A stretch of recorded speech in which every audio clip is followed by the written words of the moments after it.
Hello everyone, welcome back to my channel CS Legal World. So we are doing today lesson number 4, which is process of merger and acquisition transaction of CRI, CS professional of course.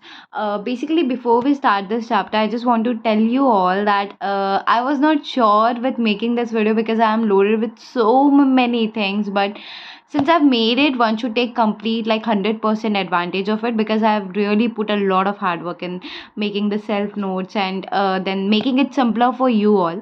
So before we start any chapter, let's go to the index and let's check कि हमको पढ़ना क्या है इस chapter में. So basically if you see this chapter ना, तो ये 5 से 6 हेडेड में डिवाइडेड है. सबसे पहले यहाँ पे अपने को मर्जर एंड एक्विजिशन का कुछ मीनिंग दिया है स्टार्टिंग में. उसके बाद पूरा ड्यू डिलिजेंस से रिलेटेड है कि मर्जर एंड अमालगमेशन कर रहे हो तो ड्यू डिलिजेंस क्या क्या देखना है. उसके बाद वैल्यूएशन का, ये सारी चीज़ें आ गया आपका वैल्यूएशन का. तो अप्रॉक्स मॉड्यूल में कुछ 5 to 6 पेजेस है वैल्यूएशन पे. उसके बाद आईसीडीआर का एक छोटा सा जस्ट दिया है, pricing, price band, differential pricing, ये पढ़ना है. उसके बाद अपने को स्वेट इक्विटी जो हमने फंडिंग में पढ़ा है वो सेम है, सेम रेगुलेशन है. तो नहीं भी पढ़ना होगा तो चलेगा, या पढ़ना है तो आपका रिविजन हो जाएगा.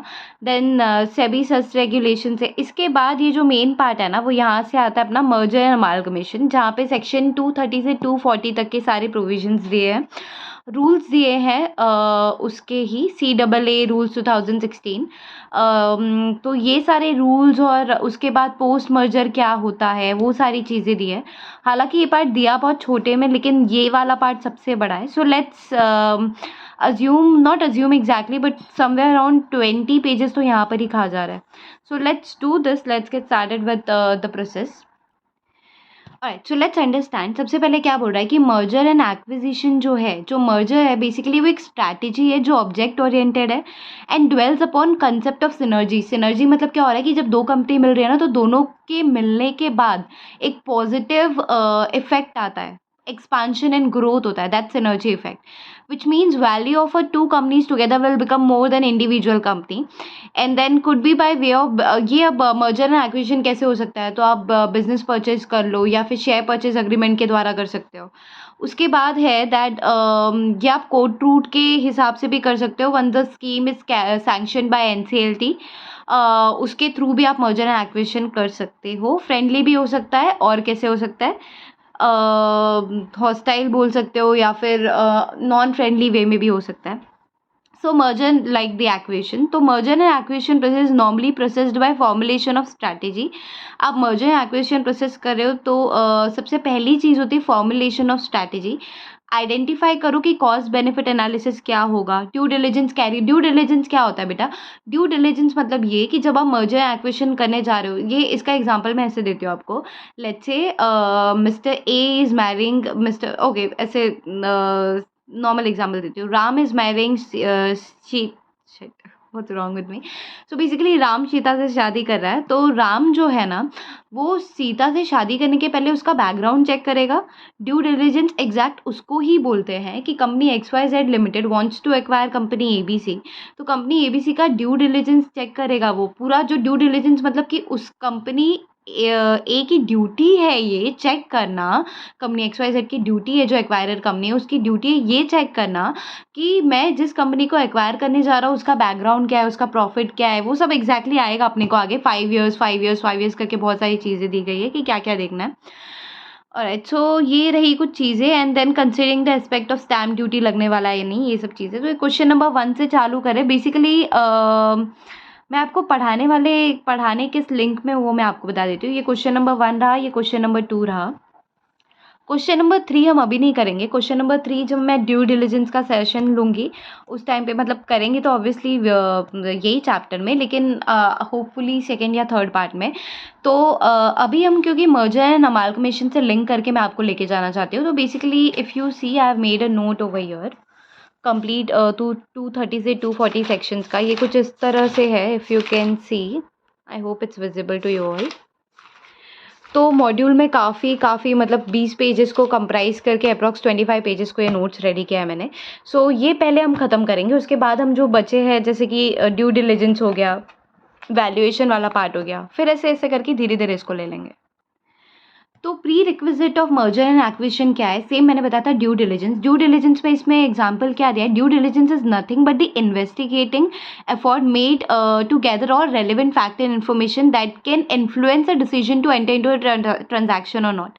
मतलब इन्वेस्टिगेशन एफर्ट करो, जिस इन्वेस्टिगेशन के बेस पे आप डिसाइड करोगे कि भाई इसका एक्विजिशन करना भी है या नहीं। कहीं ऐसा ना हो मैं इसको प्रॉफिटेबल कंपनी और अच्छी कंपनी समझ के एक्वायर कर रहा हूँ और ये मेरी सिनर्जी इफेक्ट मेरे को ही, मतलब सिनर्जी तो नहीं इफेक्ट हो पाएगा और ये कंपनी एक्वायर होने के बाद मेरे को ही ना बर्बाद कर दे। तो it is not a privilege but an unset duty of every party to do the background check. Example दिया है कि जब हम कोई भी फूड आइटम बाय करते हैं तो हम लोग की ये ड्यूटी बनती है कि हम उसका एक्सपायरी डेट वगैरह चेक कर ले। ये सेलर का काम नहीं है कि वो आपको बताएगा कि ये तो एक्सपायर हो गया है या ये आप एक्सपायरी चेक करो। ये हमारा ड्यू डिलिजेंस है, हमारा ड्यूटी है कि हम चेक करें उसका प्रोडक्ट का क्या कैसे उसको यूज़ करना है, एक्सपायरी डेट क्या है, प्राइस क्या है, पैकेजिंग कंडीशन कैसी है। मतलब एक बार आपने ये भी चेक करना है आपको before paying for the product.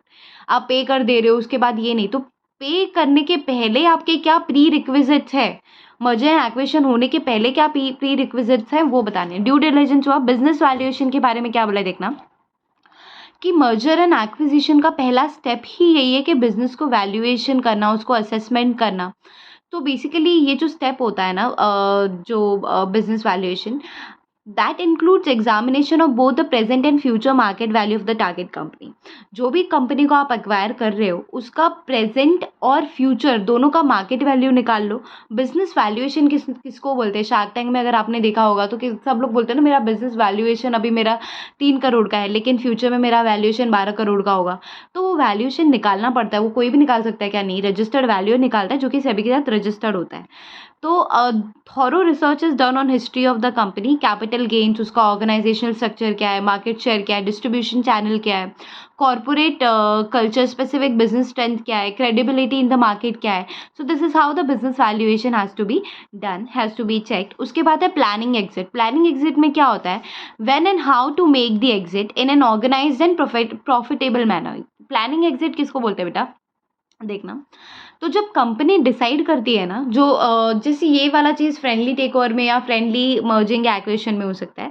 कोई कंपनी वो डिसाइड करेगी यार बस हो गया, I want to sell off my operations and let's see the exit plan. अच्छा, ये वन मोर थिंग, कभी भी आप ना कोई भी पर्सन बिजनेस करता है ना, या स्टार्टअप चालू करता है, वो हमेशा एग्जिट प्लानिंग सोचता है। एग्जिट प्लानिंग एंड में नहीं सोचा जाता है। एग्जिट प्लानिंग इज समथिंग जो आप स्टार्टिंग में ही सोच के रखते हो कि if this thing is not working out, what is the exit planning, what is the exit opportunity. So this thing has to be kept in mind कि exit planning कब करना है एंड कैसे करना है to make exit and in मतलब in an organise and profitable manner. आप exit भी कर रहे हो तो ऐसा नहीं होना चाहिए कि 10 साल का लॉस खा ले उसके बाद आप एग्जिट कर रहे हो। So that has to be in profitable manner. That's prerequisites of merger and acquisition again. Then structuring business deal. So basically, after finalizing the merger and the exit plans, the new entity take initiative for marketing and creative innovative strategies, of course. Then stage of integration. Now what is integration is? So integration is nothing but the process of what, process of जो भी अपना scheme हम ready करने वाले हैं उसका entire process क्या होगा, साइन कैसे करना है अग्रीमेंट को, signing the agreement, then negotiation is the very very big thing in C S. Once we become the company secretary, negotiating भी अपना बहुत बड़ा पार्ट रहेगा।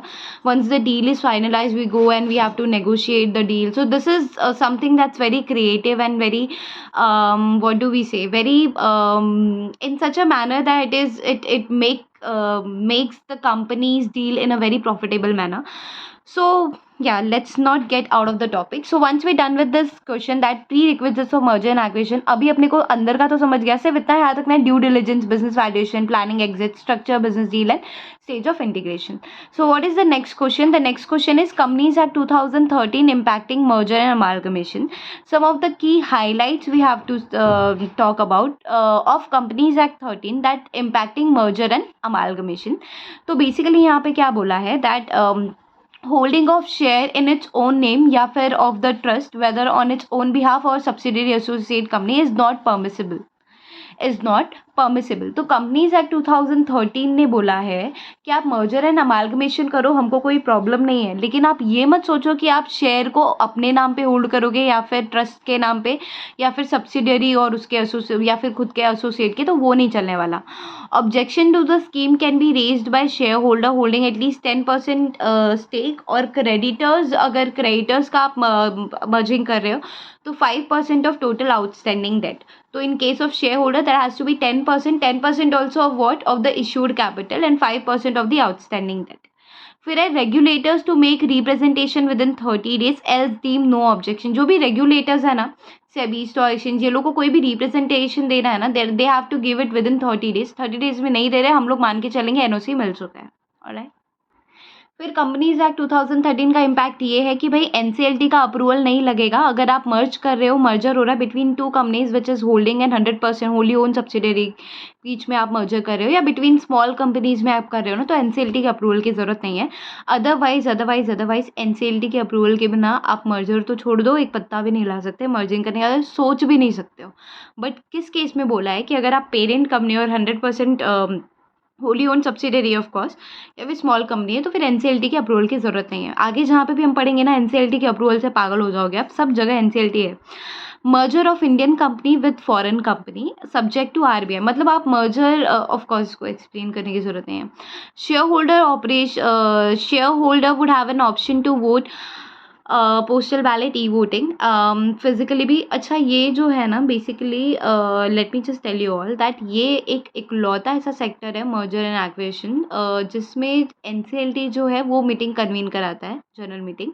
ऑल्सो इसमें जो प्रॉक्सी होता है ना, वो proxy he can attend the meeting, he can vote at the meeting, जो कि नॉर्मली सब जगह होता है, but he can speak at the meeting. Do you get the, like just out of it, he can speak at the meeting. Nowhere proxy is allowed to speak at the meeting, but इस case में जहाँ पे NCLT meeting convene कराता है वहाँ पे proxy बोल भी सकता है।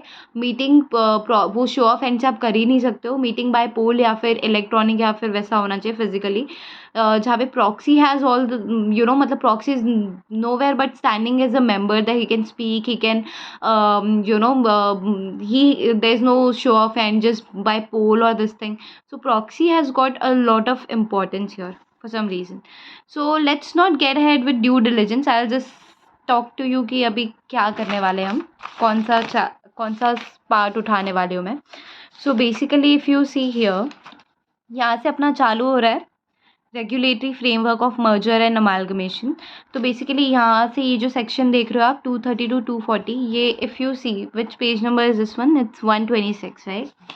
मैं आपको सिर्फ बता देती हूँ कहाँ तक जा रहा है ये, ताकि you should understand the basic this thing. 148, so approx it's nothing but 20 pages guys, 20 to like 20 pages approx। तो वो भी इतना छोटा छोटा इसमें लिखा हुआ है। So I just made a note for you all, 100% amended note. Let's get started with that one now. Alright, so now we have come to our note and let's see what do we have to study further. So question number 1, that's regulatory framework of merger and amalgamation. जब आप merger and amalgamation कर रहे हो तो regulatory framework क्या है, मतलब कि रेगुलेटर कौन कौन से रेगुलेटर्स के पास जाके आपको सर ठोकना है अपना। Regulatory framework of merger and amalgamation, सबसे first companies act, NCLT rules 2016, ये सारी चीज़ें कवर किए मैंने। कंपनीज का CA rules 2016, then income tax act, then SEBI LODR, then competition, then sectoral regulator से कोई अप्रूवल चाहिए तो, then Indian stamp act. IT act 1961 में क्या बोला है कि टैक्स रिलीफ के बारे में बात किया है, capital gain, carry forward of losses. Then SEBI LODR के बारे में बोला है दैट रेगुलेशन 11, 37, रेगुलेशन 38, ये पिक्चर में आ रहा है। Regulation 11 scheme of arrangement, regulation 37 draft scheme of arrangement and scheme of arrangement, ये सारा आगे पढ़ने वाले अपन। Regulation 38 that is minimum public shareholding. तो एनी विच वे से सारा आगे जाके पढ़ना ही है, ये शॉर्ट में दिया है तो ये याद करना है, याद कर लो, नहीं भी करोगे तो आगे जब सब कर ही रहे तो ऑटोमेटिकली हो जाने वाला है। So let's now understand exactly what does section 230 to 240 concludes to. All right. So basically 230 231 जो है ना वो बात करता है compromise and arrangement, that is CNA, with greater member and power of NCLT to enforce such CNA. 232 is merger and acquisition including demergers. All right. 233 is merger and acquisition of small company between holding and or between holding and wholly owned subsidiary. If you see तो ये same चीज़ हमने पढ़ा था अभी किधर तो आगे कि इसमें NCLT का अप्रूवल नहीं लगता. That's a fast track merger. So that's we gonna do in 233. Then 234, that's amalgamation with foreign company, that also known as cross border merger. Then section 235, that's acquisition of shares of dissenting shareholder. 236 यहाँ से बहुत छोटा है. 236 purchase of minority shareholding. 237 power of central government to provide amalgamation in public interest. Registration of offer of scheme involving transfer of shares. Then 239 liability of officer for, और let me just tell you all that ये हर एक section में से हर attempt में question आया, हर एक section में से आया. ऑब्वियसली हर बार सेक्शन दूसरा होगा, बट ये सेक्शन बहुत इंपॉर्टेंट है. इसमें से हर एक अटेम्प्ट में एक ना एक क्वेश्चन बना है. This is why I made a complete note of it. Then merger में बोल रहा है कि मर्जर का जो नॉर्मल प्रोसेस होता है वो 231 से 232 में बताया. बाकी सब यहाँ पे फास्ट ट्रैक, क्रॉस बॉर्डर, ये सारी चीज़ें. Alright, so let's get started. So these are the provisions of companies act 13, section 230. सबसे पहले देखना सेक्शन 230 क्या बोल रहा है. Power to CNA with creditor and member. Power of company, again power of company क्या है, what is the powers of company with regards to compromise arrangement with creditor and member. And also 230 का scope क्या है basically देखना. Rights of a company, section 230 में बोल रहा है that rights of a company to enter into CNA with creditor and member. That section 230 ये बोल रहा है कि ये कंपनी का राइट है, स्कोप में आ रहा है ये कि this is the right of a company that company can enter into CNA with creditor and member. Arrangement includes reorganization of share capital, consolidation या फिर subdivision, reorganization. Then section 230 also applies to CNA entered by company under winding up. Section 230, this is very important, also applies to CNA entered by company under winding up. Alright, so let's start. Section 230 का subsection 1 क्या बोल रहा है that application to NCLT for convening meeting of members and creditors. तो सबसे पहले company क्या करेगी, कंपनी जो है ना वो अपने क्रेडिटर, मेंबर और liquidator in case of winding up, वो लोग एप्लीकेशन देंगे. कंपनी भी दे सकती है, क्रेडिटर भी और मेंबर भी, एंड इन लिक्विडेशन के केस में लिक्विडेटर भी. लेकिन एक बात याद रखना कि क्रेडिटर और मेंबर जो है ना वो एप्लीकेशन दे तो सकते हैं, बट वो NCLT अप्रूव करेगी या नहीं उसके डिस्क्रिप्शन पे आता है. इस पर एक क्वेश्चन बना है, वो मैं आपको आगे बताऊंगी. सो ये लोग एप्लीकेशन दे रहे हैं फॉर कन्वीनिंग अ मीटिंग. कौन सा फॉर्म रहेगा, फॉर्म NCLT 1 रहेगा. ये जो मैंने आप लोग देख रहे हो ना ये लिखा है फॉर्म, ये मैंने कैसे लिखा है, ये बेसिकली रूल्स में दिया था. तो अब रूल्स को रूल्स की तरह लिखूंगी तो कुछ फ़ायदा नहीं होगा अपने को, तो एग्जाम में तो यही सारी चीज़ें लिखना है. तो this is very tough when you are doing it from module. या self hand made it is really unnecessary. So company again ऐसा सेट की एप्लीकेशन देंगे NCLT को in form NCLT 1. And NCLT क्या करेगा, ऑर्डर करेगा मीटिंग. मतलब meeting order करने का काम किसका है, NCLT का है. NCLT 1 अगर NCLT मीटिंग कन्वीन करने के लिए ऑर्डर नहीं दे रहा, you can't convene a meeting, forget about CNA. CNA is compromise and arrangement. So NCLT has to give the order for meeting. कैसे हेल्ड होगा, किस मैनर में कंडक्ट होगा, कोरम क्या होगा उसका, ठीक है, डेट, वेन्यू, प्लेस क्या होगा, ये सब कौन बताएगा, ये NCLT बताएगा. फिर है 230 का clause 2 which is disclosure to NCLT by applicant. अब ये क्या है देखना, disclosure to NCLT by applicant कि NCLT को क्या क्या डिस्क्लोजर्स देंगे, कौन, एप्लीकांट. एप्लीकांट कौन कौन हो सकता है, अभी मैंने बताया कंपनी, क्रेडिटर, मेंबर या फिर liquidator in case of company is being bound up. So disclosures कैसे देना है, बाय एफिडेविट देना है, ठीक है. बाय एफिडेविट भी अब क्या चीज़ का डिस्क्लोजर दोगे, मटेरियल फैक्ट में आपका लेटेस्ट फाइनेंशियल पोजीशन क्या है, लेटेस्ट ऑडिटर रिपोर्ट क्या है, पेंडेंसी ऑफ इन्वेस्टिगेशन या फिर प्रोसीडिंग्स अगेंस्ट द कंपनी क्या है, reduction in share capital included in CNA.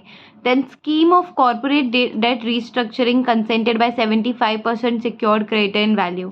तो basically this is nothing but disclosure. Disclosure कौन दे रहा है, एप्लीकांट दे रहा है. क्या चीज़ का दे रहा है, अभी अगर आप बेसिकली एप्लीकेशन दोगे कि मुझे CNA करना है, उसके साथ आपको एफिडेविट देना पड़ेगा कि मटेरियल फैक्ट क्या है. मटेरियल फैक्ट जैसे लेटेस्ट फाइनेंशियल पोजीशन बताओ मुझे, ऑडिटर का रिपोर्ट दो, कोई इन्वेस्टिगेशन पेंडिंग है क्या, या फिर कोई प्रोसीडिंग चल रही है अगेंस्ट द कंपनी, वो सारी चीज़ें आप मुझे बता दो। रिडक्शन किया है क्या शेयर कैपिटल में, और किया है तो इंक्लूड है क्या वो सीएनए में। सीएनए क्या होता है बेटा, it is nothing but compromise and arrangement. तो कॉम्प्रोमाइज़ एंड अरेंजमेंट करने के टाइम पे आपका जो ऑथोराइज्ड कैपिटल है उसको आपने रिडक्शन किया है क्या, जो कि सीएमए स्कीम के हिसाब से उसको फेवर में लाने के लिए आपने रिडक्शन किया है क्या। किया है तो अगर हम किया है, इंक्लूडेड है सीएनए में, तो हमको बता दो।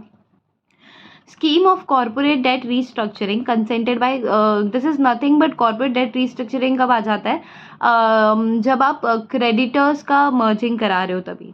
तो scheme of corporate debt restructuring 75% का कंसेंट चाहिए होता है उसके लिए, including CRS that is creditors responsibility report. CRS in form CAA1 में जाता है, रूल 4 के हिसाब से ये आता है कि क्रेडिटर्स रिस्पॉन्सिबिलिटी स्टेटमेंट भी आपको साथ में देना पड़ता है, that is in form CAA1 rule 4। Then protection of creditors, what is that, secured या अनसिक्योर्ड क्रेडिटर्स है तो उनको आपने क्या प्रोटेक्शन के लिए किया हुआ है। So this is the disclosure that you have, the applicant has to send. Then report by auditor that fund requirement after debt restructuring scheme meets the solvency criteria. What is the report auditor is certifying? Auditor is certifying that कि after date restructuring plan जो fund requirement है वो solvency criteria को met कर रहा है, insolvent तो नहीं हो जा रहे हो आप after merging. That has also been certified by the auditor. company proposes to adopt a CDR, that is what it is, corporate debt restructuring plan. So company proposes to adopt this guidelines by RBI, that statement to that effect भी करना पड़ेगा। मतलब क्या है इसका देखना, जो company adopt कर रही है ना CDR, that is corporate debt restructuring scheme, तो RBI का गाइडलाइंस है, स्टेटमेंट टू दैट इफेक्ट वो भी आपको प्रिपेयर करना पड़ेगा। Valuation report by registered valuer, ये तो सबको ही पता है। तो ये थोड़ा सा डिफ़िकल्ट जा सकता है याद करने में। अब इसको याद कैसे करना है, सिंपल है देखना।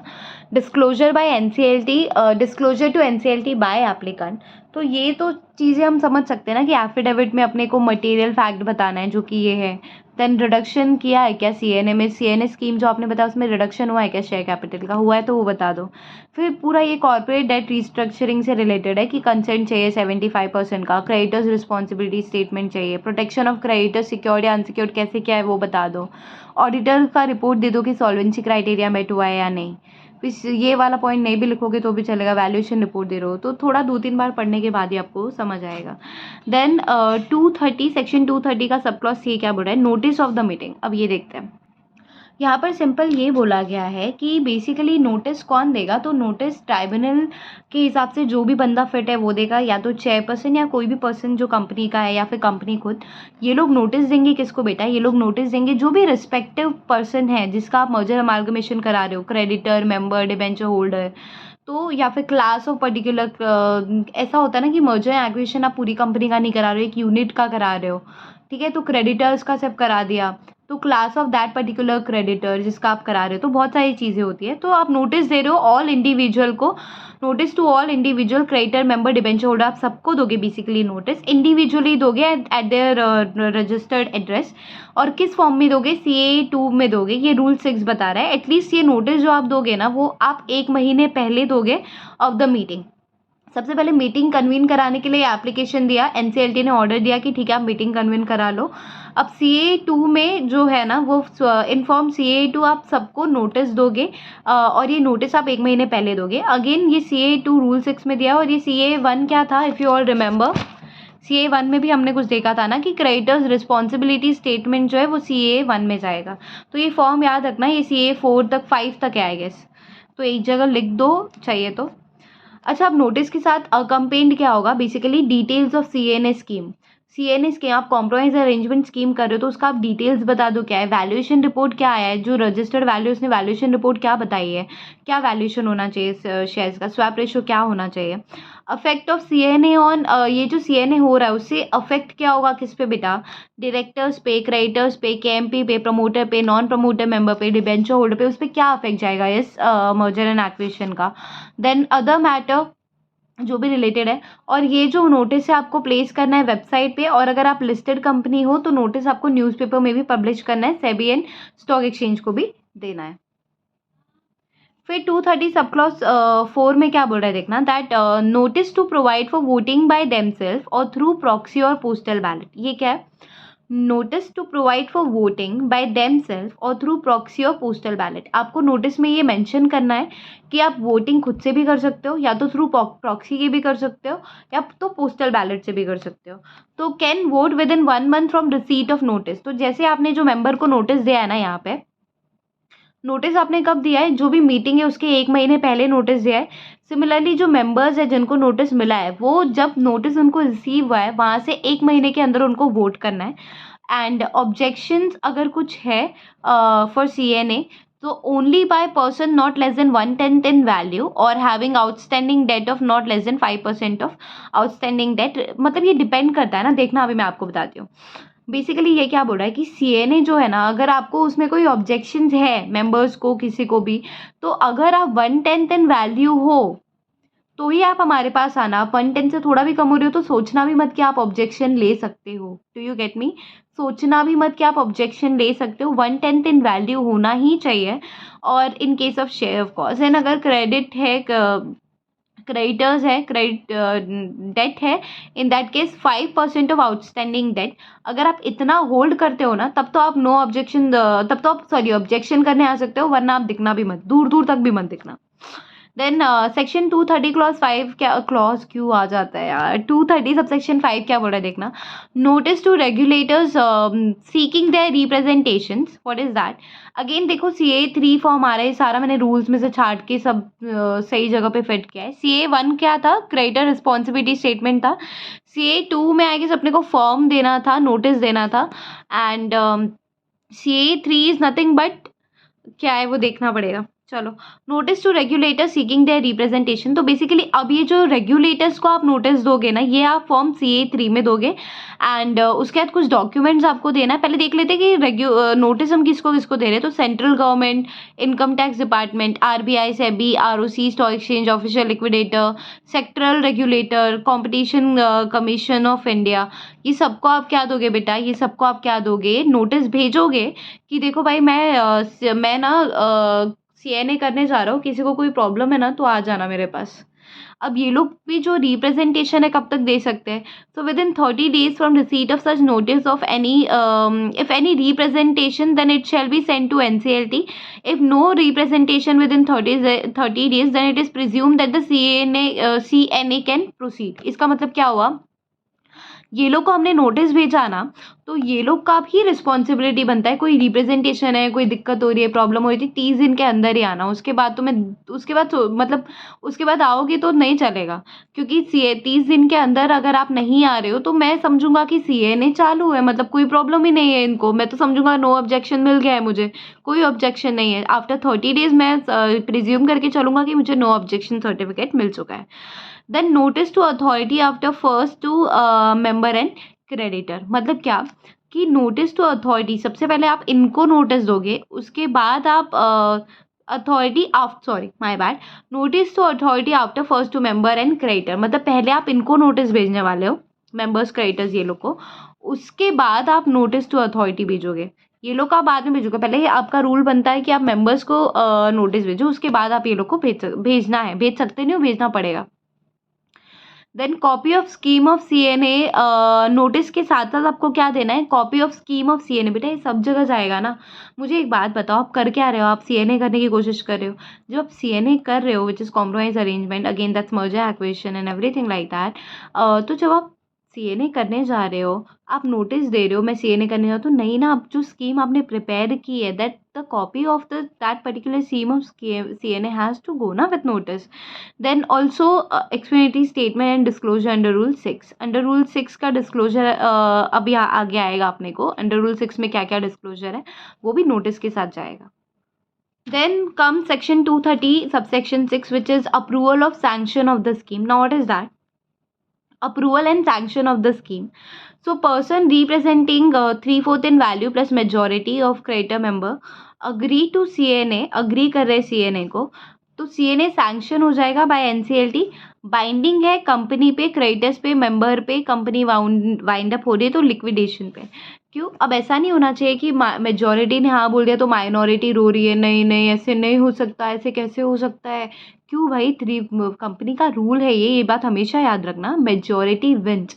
माइनॉरिटी तभी रोती है जब, या फिर माइनॉरिटी तभी ऑब्जेक्शन ले सकती है जब माइनॉरिटी पे लिटरली अत्याचार हो रहा है। What does that mean? Minority पे लिटरली अत्याचार हो रहा है मतलब कि कंटिन्यूअस होना चाहिए। एक बार कोई चीज़ इंसिडेंस हो गया फिर माइनॉरिटी रो रो के गई एनसीएलटी के पास, नहीं चलेगा बॉस। ये ऑब्वियस है कि कंपनी में मेजॉरिटी विंस होती है। मेजॉरिटी जो डिसीजन को अप्रूव करती है वही तो चलता है ना कंपनी में। तो माइनॉरिटी तब रो सकती है जब उनके साथ ऑपरेशन हो रहा है, तब रो सकती है माइनॉरिटी, अदरवाइज माइनॉरिटी का कोई मतलब ही नहीं बनता। तो पर्सन रिप्रेजेंटिंग 3/4 इन वैल्यू प्लस मेजॉरिटी अग्री हो रहे हैं सीएनए में, तो सीएनए जो है वो बाइंडिंग हो जाएगा। देन 237 क्या बोल रहा है? Order of NCLT sanctioning the scheme provide for certain matters. Now what's that? Order by NCLT provide for all or any of the following matters. जब ऑर्डर दे दिया ना एनसीएलटी ने कि ठीक है सीएनए कर लो, मेरे को कोई प्रॉब्लम नहीं है, provide for all or any of the following matters, तो ये सारी चीज़ें आप देख लेना एक बार ऑर्डर के साथ साथ। चलो देखते हैं। So basically, once the NCLT orders that they may also provide for certain matters. What is that? Understand this thing. That order of NCLT provide for all or any of the following matters. CNA for conversion of preference shares. अगर आप CNA आपका है जो compromise arrangement है, that is for conversion of preference shares into equity.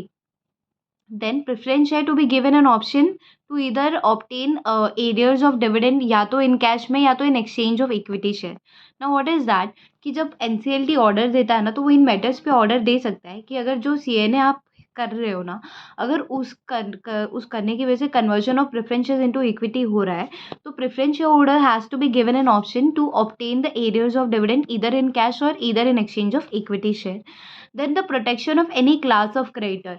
अगर मतलब कोई class of creditor को एनसीएलटी को लगता है कि for protection of any class of this creditor and all I have to make the order or I have to say something, they can say something.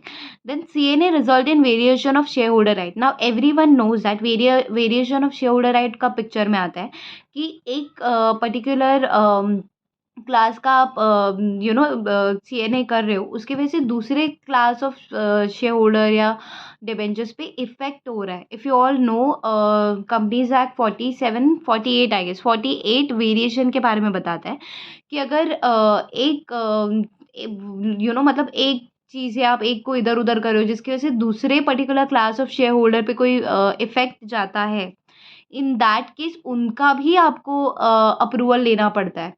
उनका भी अप्रूवल लेके आप तभी वो ये लोग को आप सीएनए कर सकते हो। तो that is what it has given that कि सीएनए आप कर रहे हो जिससे variation of share holder right हो रहा है particular else class of security का। इन दैट केस सेक्शन 48 को आपको कंप्लाई करना पड़ेगा, जो मैंने आपको सेम सिमिलर आपको सेक्शन 48 ही मैंने बता दिया कि लेट्स से इक्विटी शेयर होल्डर को आप कन्वर्ट करो जिसकी वजह से कोई पर्टिकुलर क्लास ऑफ दूसरी लेट्स से क्रेडिटर्स उनको प्रॉब्लम आ रही है या जो भी, I am just giving an example, तो आपको उनका भी अप्रूवल लेना पड़ेगा। That section 48। Then it says कि if CNA agreed by creditors, any proceeding pending against industrial and financial reconstruction shall abate। मत abate का मतलब होता है कि उसका इफेक्ट कम हो जाएगा बेसिकली। तो अगर सीएनए अग्री करता है क्रेडिटर्स तो कोई भी प्रोसीडिंग पेंडिंग है against industrial and financial reconstruction, that would abate. Exit offer to dissenting share holder, उसके बारे में एनसीएलटी को कुछ बोलना है बोल सकता है। Tribunal would sanction no order, मतलब कि ट्राइब्यूनल भी जो है ना बेटा, वो ऑर्डर तभी सैंक्शन करेगा जब जब जब जब ऑडिटर सर्टिफाई करता है that CNA is in conformity with section 133 if you all no that's accounting treatment. तो अकाउंटिंग स्टैंडर्ड के हिसाब से, अकाउंटिंग ट्रीटमेंट के हिसाब से, सेक्शन 133 के हिसाब से अगर ऑडिटर सर्टिफाई कर देता है कि ये जो सीएनए आप कर रहे हो that is in conformity with accounting treatment section and also of course section 133, तभी आपको ऑर्डर सेंक्शन होगा, अदरवाइज होगा भी नहीं। One more thing, auditor certify भी करता हो, ये जो certify auditor certification has to be filed with NCLT, of course mandatory है ये चीज़। यहाँ पे लिख सकते हो वैसे तो फाइल, वैसे आगे लिखा हुआ है मैंने। नाउ सेक्शन 230 सबसेक्शन 8 क्या बोल रहा है दैट कंपनी जो है ना बेसिकली देखना यहाँ पे एनसीएलटी जो है वो अपना ऑर्डर देगा। Now company has to file NCLT order within 30 days to ROC. 230 सब मैं 239 डायरेक्ट बोलती हूँ। तो ट्राइब्यूनल में dispense with calling of meeting of creditor. Tribunal में डिस्पेंस का मतलब होता है प्रोवाइड करना। प्रोवाइड करना, तो ट्राइब्यूनल में provide with calling of meeting of creditor मतलब क्या होगा देखना। Creditor having at least 90% of value agree and confirm by affidavit to CNA. ये क्या बोला देखना। सो बेसिकली ट्राइब्यूनल भी तभी मीटिंग बुलाएगा क्रेडिटर्स की मे डिस्पेंस अगर 90% वैल्यू अग्री करते हैं and confirm by affidavit to CNA. Then 230 क्या बोल रहा है देखना, that CNA for buyback comply section 60। That's कि अगर आप सीएनए बायबैक के लिए कर रहे हो तो बायबैक के लिए आप सीएनए कर रहे हो कॉम्प्रोमाइज अरेंजमेंट, तो उसके लिए आप कंप्लाई कर लो section 68, as simple as that. उसके बाद आ जाता है सेक्शन 230(11) दैट से सीएनए में include take over. Of course CNA में इंक्लूड टेक ओवर, ये 230(11) आपको बता रहा है। तो कभी भी टेक ओवर का ऐसे क्वेश्चन आ गया या सीएनए में इंक्लूड है या नहीं, तो ये 230(11) से इतना बताया कि सीएनए में टेक ओवर भी इंक्लूडेड होता है और लिस्टेड कंपनी है तो आपको टेक ओवर का कोड फॉलो करना है। दैट्स जस्ट 2011 वाला। देन फिर आता है कंपनीज का compromise arrangement and amalgamation, that is CAA rules 2016, जो अभी अब तक हम पढ़ रहे थे ना, CAA rules 2016, CA1, CA2, CA3। अभी तक आपको याद होगा तो एक तो क्रेडिटर रिस्पॉन्सिबिलिटी स्टेटमेंट है जो कि फॉर्म CAA1 में जाएगा। सेकेंड था नोटिस आई गेस CA2 में जाएगा, और थर्ड था नॉट श्योर नोटिस जो आप रेगुलेटर्स को दोगे that would go under CA3। Alright, तो ये जो रूल्स मैंने लिखा है ना बेसिकली रूल्स 3-4 जो जो रेलेवेंट चीज़ें थी वो मैंने वहाँ पर ही चिपका दी। जो आपने फॉर्म वगैरह देखा आप उसको लाइन में लिखने का तो कुछ मतलब ही नहीं था ना, जो जहाँ पे रिक्वायरमेंट है वहीं पे डाल दो। तो कंपनीज का सीए अमालगमेशन कहाँ से आया, कंपनी का CAA रूल्स 2016 क्या होता है वो देखना। रूल 3 क्या बोलने की कोशिश कर रहा है, आप जो एप्लीकेशन दे रहे हो ना 230 सबसेक्शन 1 का, वो NCLT 1 में देना, जो कि मैंने ऑलरेडी लिखा हुआ है शायद। हियर इज दैट कि 231 में आप जो NCLT को एप्लीकेशन दे रहे हो ना मीटिंग कन्वीन कराने के लिए, that has to be given in NCLT 1। इसके साथ आप जो देने वाले हो ना एफिडेविट वगैरह वो जाएगा डिस्क्लोजर्स आई गेस कहाँ पे दिया है वो यहाँ पे ही होगा। एफिडेविट जो आप उसके साथ दोगे वो NCLT 2, 6 ये सब है, तो यहाँ पर दिया है देखना। रूल 3 बेसिकली ये बोलने की कोशिश कर रहा है कि आपको जो 231 में जो आप एप्लीकेशन दे रहे हो ना 230 सबसेक्शन 1 में, that has to be given under NCLT 1, and उसके साथ नोटिस ऑफ एडमिशन आप जो दे रहे हो वो NCLT 2 में दोगे, एफिडेविट जो दे रहे हो वो 6 में दोगे, copy of scheme of CNA disclosure as per 232 ये जो है ये आप 230 सब क्लॉज 2 में जो डिस्क्लोजर्स है ना वो भी आपको देना पड़ेगा। तो रूल 3 ने सिर्फ इतना बताया कि आप जो एप्लीकेशन दे रहे हो उसके साथ आप क्या दोगे, और copy of scheme of CNA के साथ आपको डिस्क्लोजर अंडर सेक्शन 232 जो है वो भी देना पड़ेगा। इसका अगर मैं इसको कंक्लूड कर दूँ तो बेसिकली वो ये बोल रहा है आप जो एप्लीकेशन दोगे वो NCLT 1 में दोगे, और CNA की जो आप कॉपी दे रहे हो ना साथ में, उसके साथ आप ये सारे डिस्क्लोजर्स दोगे जो 230 क्लॉज 2 में सब सेक्शन 2 में लिखा हुआ है। और इसके साथ साथ आप एफिडेविट वगैरह जो दे रहे हो एडमिशन एफिडेविट ये सब आप 2 और NCLT 2-6 रिस्पेक्टिवली उसमें दोगे। तो बेसिकली अब देखना है यहाँ पर मेंबर जो है ना वो अलॉन्ग विथ एप्लीकेशन क्या क्या चीज़ें देगा, ये सारी रूल्स में बताइए। मेंबर जो है अलॉन्ग विथ एप्लीकेशन ये सारी चीज़ें देगा।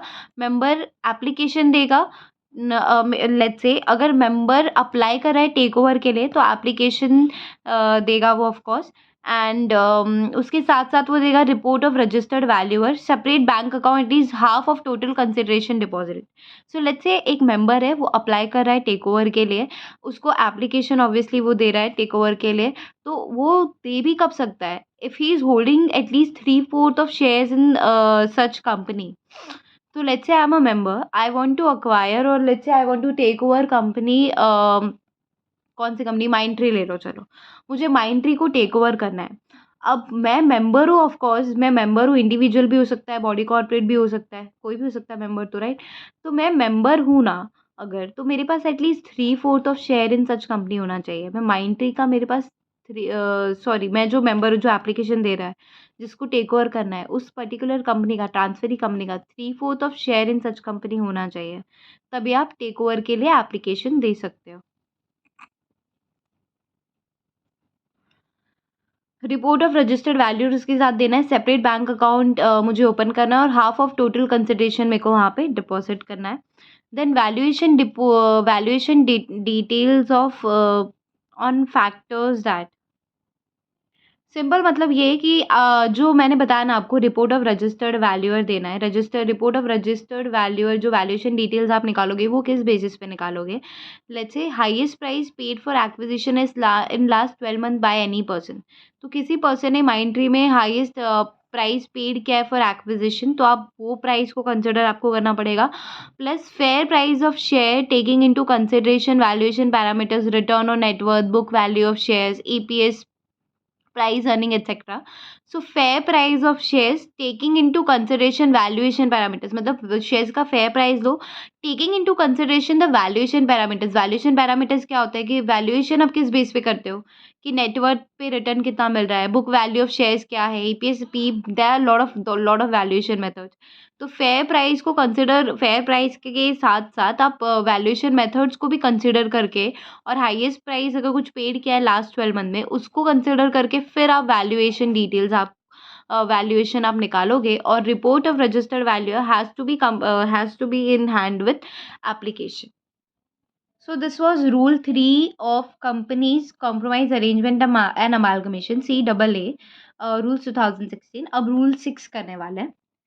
रूल 6 है क्या, पहले वो पढ़ लेते हैं। Notice of the meeting of creditor member to be accompanied by a copy of CNA and the following statement disclosing details of CNA if not included in CNA already. Now what is that कि notice आप जो दे रहे हो ना, meeting of creditor member to be accompanied by, मतलब अब कौन सा नोटिस की बात कर रहा है? ये जो हमने देखा था यहाँ पे 233 में कि हम नोटिस ऑफ द मीटिंग देंगे किसको, क्रेडिटर मेंबर ये लोग को, CA2 में देंगे। तो ये नोटिस के साथ साथ आप ऑब्वियसली आप ये भी दे रहे थे ना, सीएनए भी दे रहे थे। देखो, effect of CNA on creditor KMP, ये तो आप सीएनए स्कीम भी आप दे रहे हो, आपने जो प्रिपेयर किया है। तो ये जो सीएनए आप दे रहे हो, डिटेल्स ऑफ सीएनए आप ये जो दे रहे हो ना, इसके साथ साथ अगर सीएनए में जो चीज़ें इंक्लूड नहीं है वो वहाँ पर बताइए, वो भी आपको देनी पड़ेगी। कुछ ऐसा दिया था मॉड्यूल में, that notice of the meeting of creditor member to be accompanied by a copy of CNA, कि मीटिंग के साथ साथ आप जो नोटिस दे रहे हो उस नोटिस के साथ साथ आप सीएनए की कॉपी दे दो, and the following statement disclosing details of CNA if not included. मतलब कि ये भी चीज़ें बेसिकली सीएनए में होनी चाहिए, नहीं होनी चाहिए तो इसका अलग से हमने आपको लिस्ट दे दिया। ये सारी चीज़ें भी आपको बतानी पड़ेगी, आपको नोटिस के साथ ये सारी चीज़ें भी देनी पड़ेंगी। Now let's understand what's that. इस पे एक सेपरेट क्वेश्चन बन सकता है, 100% बन सकता है। This is why I have written it.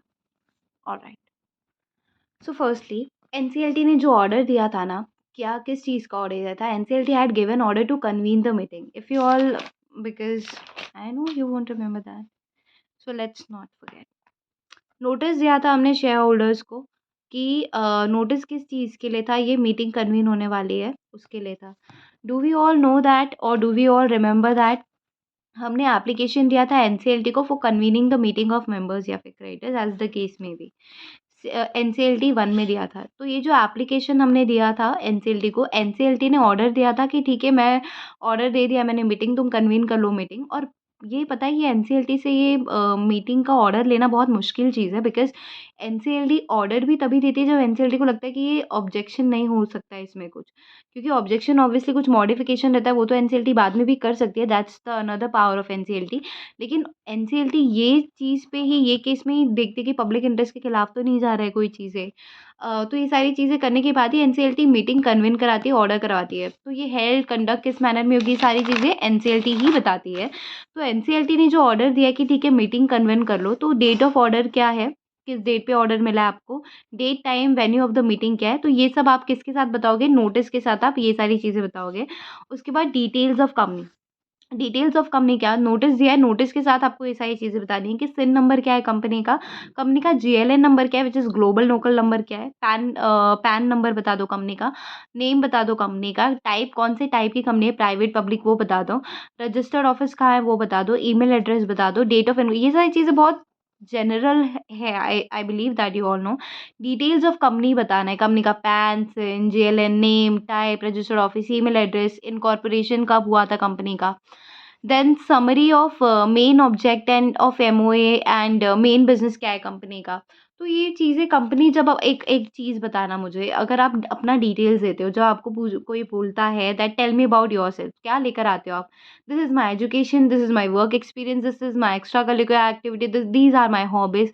When you want to know about details of company, तो कंपनी अपना डिटेल्स कैसे बताएगी बेटा, सिन नंबर से, पैन नंबर से, नेम से, रजिस्टर्ड ऑफिस का ईमेल एड्रेस क्या है, टाइप क्या है, कब इनकॉर्पोरेट हुई है, मेन ऑब्जेक्ट क्या है कंपनी का, उसका समरी बताएगी। मेन ऑब्जेक्ट का पूरा बुक लेने बैठेगी तो obviously that would gonna be a lot of pages, so of course not the summary of main object and main business. Then then change of name या फिर रजिस्टर्ड ऑफिस या फिर object अगर लास्ट 5 इयर्स में हुआ है तो वो भी आपको नोटिस के साथ, बिकॉज़ आप अभी क्या करने जा रहे हो, आप सीएनए करने जा रहे हो। तो सीएनए करने के लिए आपने नोटिस दिया है, नोटिस के साथ आपको ये चीज़ें देनी है।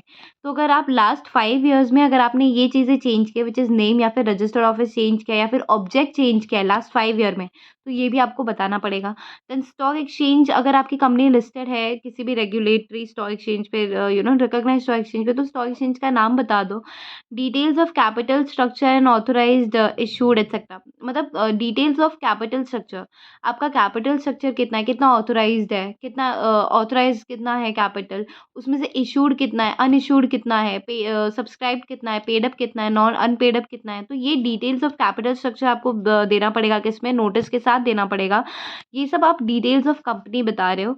तो name of promoter, director and their addresses. तो बेसिकली एज आई सेड कि सबसे पहले आपने क्या बताया, इसको आप लाइन बाय लाइन करोगे ना, आपको अभी याद भी हो जाएगा। देखना कि मेरा क्वेश्चन क्या है कि नोटिस जो मैं दे रहा हूँ ना मीटिंग का शेयर होल्डर्स को, लेट्स से शेयर होल्डर्स का एग्जांपल लेते हैं। तो नोटिस जो दे रहा हूँ ना मैं, उसके साथ मुझे ये चीज़ें देनी है शेयर होल्डर्स को। अगर ये सीएनए स्कीम में ऑलरेडी इंक्लूडेड नहीं है तो ये सारी चीज़ें मुझे ध्यान रख के देनी है कि सबसे पहले एनसीएलटी ने जो ऑर्डर दिया है उसकी डिटेल्स दे दूँ, फिर कंपनी की डिटेल्स दे दूँ। कंपनी की डिटेल्स में अगेन क्या-क्या आ जाएगा, उसका नाम, पैन, नेम, इनकॉर्पोरेट कब हुई, ईमेल एड्रेस, मेन ऑब्जेक्ट का समरी, मेन बिज़नेस क्या कर रही है। अगर उसने 5 साल में चेंज किया है नाम या फिर रजिस्टर्ड ऑफिस या फिर ऑब्जेक्ट ऑफ द बिज़नेस, तो वो भी बताना पड़ेगा।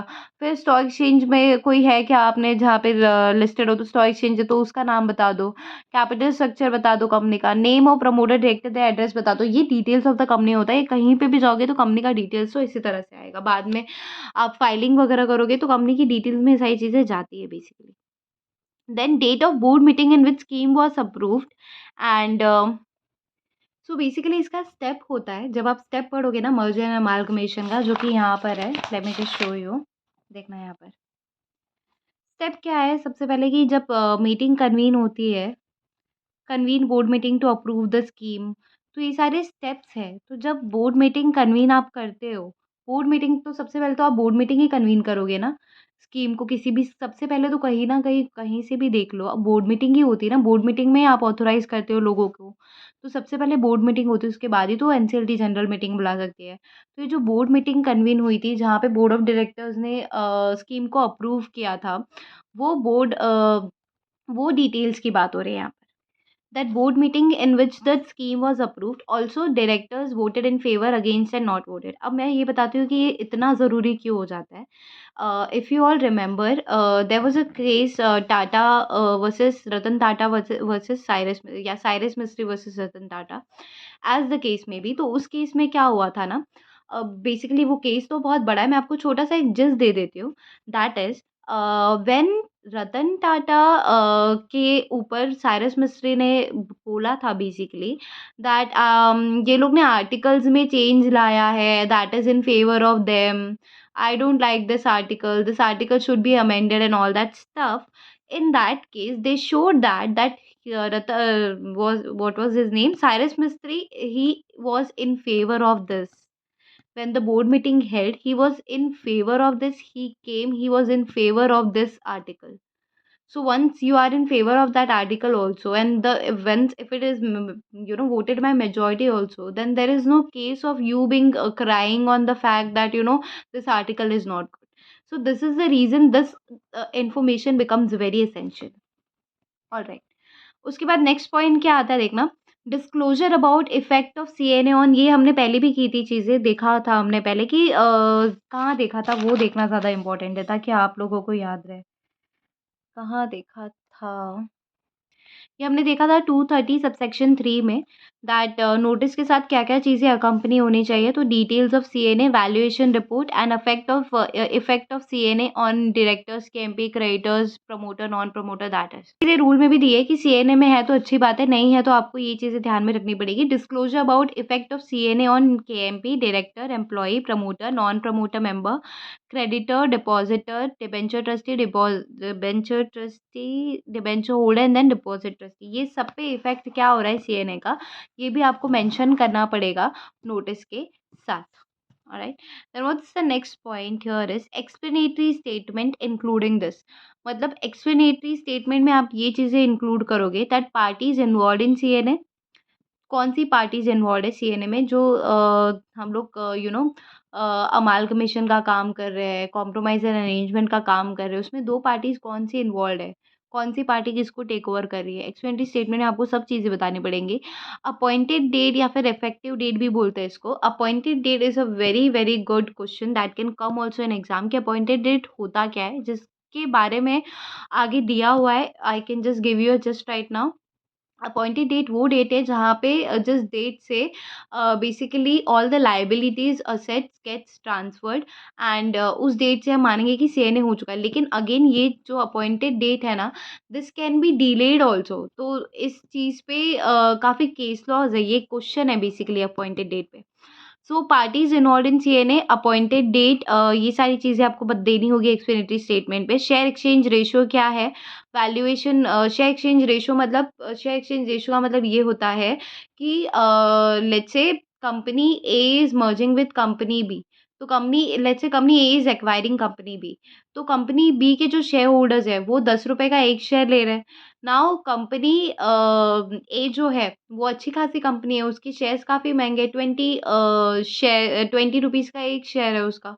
तो यहाँ पे रेशियो 2:1 हो जाता है।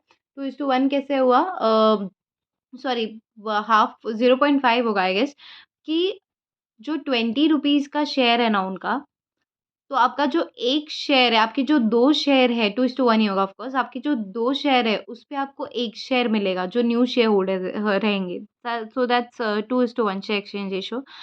कैपिटल डेट रीस्ट्रक्चरिंग के बारे में भी आपको एक्सचेंज स्टेटमेंट में बताना है। Benefits of CNA to company या फिर मेंबर क्या होगा? तो बेसिकली एक्सचेंज स्टेटमेंट में आप मेरे को एक बात बताना, आप मुझे नॉर्मल सी चीज़ बताना आप, कि आप नोटिस के साथ ये जो इतनी सारी डिटेल्स आप दे रहे हो, ये किसको दे रहे हो? शेयर होल्डर्स को दे रहे हो फॉर एग्जांपल। आप एक्सप्लेनेटरी स्टेटमेंट में क्यों बताओगे benefits of CNA to company या फिर मेंबर क्या है? ये आप इसलिए बताओगे कि ये सीएनए, ये कॉम्प्रोमाइज़ अरेंजमेंट करके कंपनी को ये बेनिफिट होने वाला है, ताकि मेंबर्स आपके फेवर में भी वोट करें। You see understand one thing, when you are asking a member to come and vote for your resolution, you should know that the member also should understand the resolution. In order to understand the resolution, the member should know what's the benefit of CNA.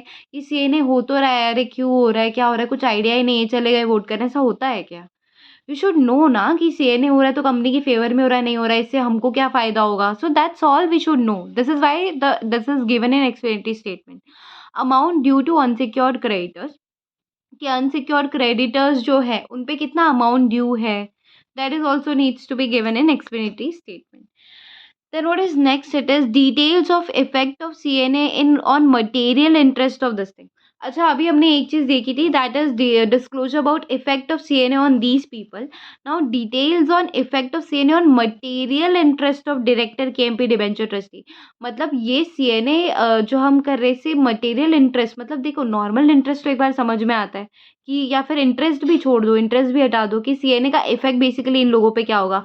Now मुझे एक बात बताना, ये CNA करके इन लोग पे कोई ज़्यादा कुछ ये लोग को बेनिफिट्स आ रहा है क्या? डायरेक्टर्स, केएमपी, डिबेंचर ट्रस्टी, ये लोग का मटेरियल इंटरेस्ट कुछ पे क्या इफेक्ट हो रहा है, वो भी मुझे बताओ। किसमें बताओगे आप?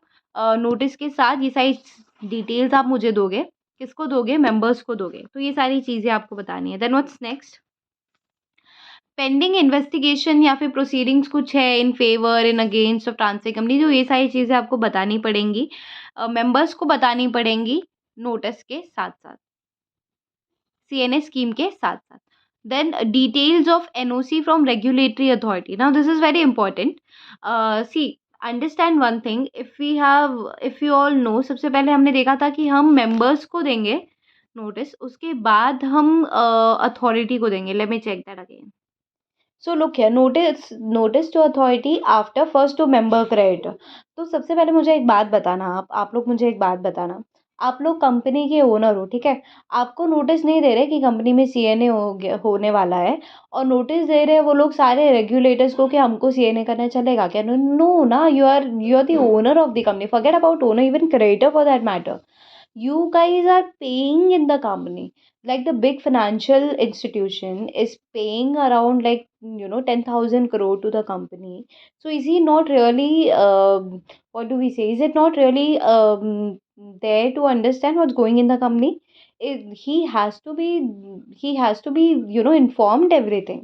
सो रेगुलेटरी को आप बाद में दोगे, पहले देख तो लो कि मेंबर अप्रूव भी कर रहे हैं नहीं। लेट्स से आपने रेगुलेटरी को सारा नोटिस वोटिस का काम दे दिया, कर दिया आपने, मेंबर्स को आपने नोटिस ही नहीं दिया, कल को मेंबर्स ने आपका अप्रूव ही नहीं किया CNA, क्या कर लोगे आप रेगुलेटर्स को नोटिस पहले देके? तो first you have to give notice to the members.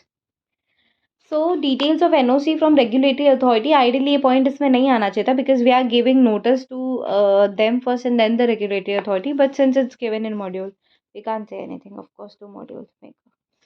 Then vote can be by way of, अच्छा, प्रॉक्सी इन पर्सन या फिर इलेक्ट्रॉनिक। अब वोट कैसे हो सकता है, ये मैंने आपको अगेन मैंने पहले भी बताया था, इस ये वाला जो सिस्टम है ना, जहाँ पे कन्वीन करा रहा है मीटिंग, कौन बेटा कन्वीन करा रहा है मीटिंग? NCLT। ये इसमें प्रॉक्सी को बहुत फ़ायदा है।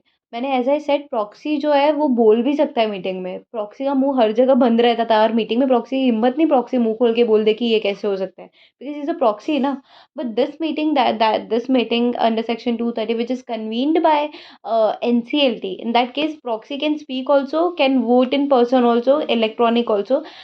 शो ऑफ एंड तो होता ही नहीं है दूर दूर तक, इलेक्ट्रॉनिक पोस्टल बैलेट या फिर वो पोल वाला चीज़ है, शो ऑफ एंड भूल जाओ इसमें। What is next? एक ही बाकी है, हमने सारा कुछ कर लिया, एक ही बाकी है, देख लेते हैं इसको भी। कि आपको ये डिटेल्स देना है, डिटेल्स ऑफ डॉक्यूमेंट में क्या देना है, लेटेस्ट ऑडिटेड आपको देना है, लेटेस्ट ऑडिटेड फाइनेंशियल स्टेटमेंट देना है, और कंसोलिडेटेड, अगर आप सब्सिडरी है काफ़ी ज़्यादा आपकी, कंसोलिडेटेड भी देना है, including consolidated financial statement. Copy of CNA आप दोगे, copy of order of NCLT दोगे, then auditor certificate confirming that, certifying that accounting treatment are in conformity with section 133। If you see ना, ये सारे डिटेल्स हमने पहले भी पढ़े, देखते कहाँ। सेक्शन 230 सबसेक्शन 2 में हमने पढ़ा था disclosures to NCLT by applicant, that he has to talk about material fact, that is latest financial position, latest auditors report, pendency of investigation, यही था, दूसरा था, आई थिंक दूसरा था, फिर होल्ड ऑन, कहीं तो था, सारी चीज़ें एग्जैक्ट सारी चीज़ें, आई थिंक आगे है ये सारे लिस्ट। तो बट ये सारी डिटेल्स भी आपको देनी है, so I hope you can see this one, you can take a screenshot of this, just hold on, I'll just, I hope it's visible now, hold on।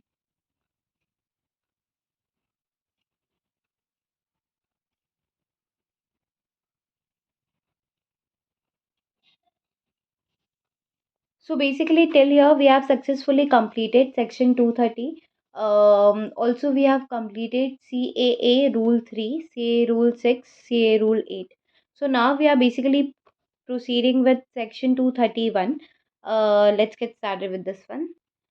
So section 231 simply speaks about power of NCLT to enforce CNA। मतलब सिर्फ एक बार convene करने का order दे दिया NCLT ने, वहाँ पे NCLT का पावर ख़त्म नहीं हो जाता। NCLT का पावर ये भी है कि वो इम्प्लीमेंटेशन CNA का कहाँ तक चल रहा है, कैसा हो रहा है, उसको सुपरवाइज कर सकता है। इम्प्लीमेंटेशन जो CNA स्कीम आपने बताई है, आप उसको कितना इम्प्लीमेंट कर रहे हो, वो सुपरवाइज करने का काम कौन कर सकता है? NCLT कर सकता है। मे मेक मॉडिफिकेशंस इन CNA, जो आपने CNA स्कीम दिया है ना, इतने सारे रेगुलेटर्स को दिया है, एनसीएलटी को दिया है। बाद में भी अगर एनसीएलटी को लगता है कि नहीं, नहीं मुझे इसमें मॉडिफ़िकेशंस करना चाहिए, तो बाद में भी वो कौन मॉडिफ़िकेशन कर सकता है? NCLT, that is the power of NCLT. Then 231(2) क्या बोल रहा है देखना, दैट एनसीएलटी के ओपिनियन में एनसीएलटी को ऐसा लगता है that CNA can't be implemented and companies like it's just unable to pay its debt, तो NCLT may order for winding up also without dissolution, winding up हो जाएगा। Then section 232, that's merger and amalgamation of companies. So basically section 232 is also quite big, just like 230. देखते हैं इसमें क्या दिया है. So सबसे पहले देखना section 232 merger and amalgamation of companies के बारे में बात कर रहा है. 232 subsection 1 states that tribunal has the power, it's tribunal's power that he can call and convene the meeting in a manner deemed fit. In a manner deem fit, वो tribunal का power है उसको मीटिंग बुलाने, कब बुलाने, कब कैसे conduct कराने वाली है, प्रोसीजर क्या होंगे, कोरम क्या होगी, सारी चीज़ें, प्लेस क्या होगी, मेंबर्स ये जो मेथड है वोटिंग का वो कौन-सा होगा। तो ये सारा ट्राइब्यूनल का पावर है to call and convene the meeting in the manner deem fit. This is regards with merger amalgamation of companies. Then 232 subsection 2 circulation of document for members creditors meeting. So NCLT order in favour of CNA अगर है, then in the meeting following document shall be circulated. क्या बोला मैंने, again देखना, that circulation of document for members creditors meeting. So once the NCLT order comes in the favor of CNA, जो CNA schemes आपने दिया है या फिर आप जो कॉम्प्रोमाइज अरेंजमेंट करने जा रहे हो, if NCLT orders in favour of that, जो आप सीएनए करने जा रहे हो, स्कीम छोड़ दें यहाँ पे, जो आप सीएनए करने जा रहे हो, NCLT is favour in that कि ठीक है आप कर लो, कोई दिक्कत नहीं है, then in the meeting following document shall be circulated. इस पे भी एक क्वेश्चन आया एक बार एग्जाम में, तो इसको ध्यान से देखना। So that's draft of terms of CNA adopted by director of merging company. Also now you should understand what is merging company and what's merged company. So merging company is the one जो acquire कर रही है, and merged company who is getting merged into the obviously the new one or the merging company. So draft of terms of CNA adopted by director of merging company, जो नया company basically जो acquire कर रहा है, जो मर्ज कर रहा है, करने जो अक्वायर कर रहा है ऑफ कोर्स, सो उसका उसके डायरेक्टर्स ने जो भी टर्म सीएनए में दिया उसको अडॉप्ट किया है बाय डायरेक्टर। ये आपको सर्कुलेशन, ये आपको डॉक्यूमेंट सर्कुलेट करना पड़ेगा। Then confirmation that a copy of draft scheme has been filed with ROC. You have to confirm that. So again, one more thing that you should understand, that firstly we are sending the draft copy to the ROC. We are filing it with ROC, draft copy of CNA of course. Now you have to circulate, when you're doing the circulation document, when you're circulating, you have to understand one thing, that when you are circulating this document, you are circulating once when the NCLT is ordering in favor of CNA. ठीक है, now you have to confirm that when you're circulating this, you have to send a confirmation that a copy of draft scheme has been filed with ROC. You're filing it, that's a different thing. You're filing it with ROC, that's a different thing. Now you're confirming in the circulation that it has been filed with ROC, that's a different thing. So you have to understand that thing. Then report adopted by director explaining effect on CNA on these people. We are reading it from so many times. So now we all know that effect of CNA on these people: shareholder, KMP, promoter, non-promoter, share exchange ratio. Also you have to talk about. Then registered valuer का क्या report है? You have to circulate that. Then when board meeting held for approving of scheme, if that is more than 6 months from last annual account of financial year. Now this is very important point, please understand this one. This is that supplementary accounting statement would require, in case, understand one thing, that what is required here, accounting statement would also require to be circulated. So accounting statement is also required when from annual accounting year, financial year. So understand one thing very clearly here. So basically, if the last annual accounting statement that you have maintained for financial year, if that is that is okay. I'm just thinking of thing that how do I explain you this? I understood this. Let's say a board meeting held. Okay, now board meeting held, and you don't like. How should I explain this? This is so tricky. All right. Okay, so basically, let me just try one more time. Accounting statement would require. Accounting statement कब require होगा?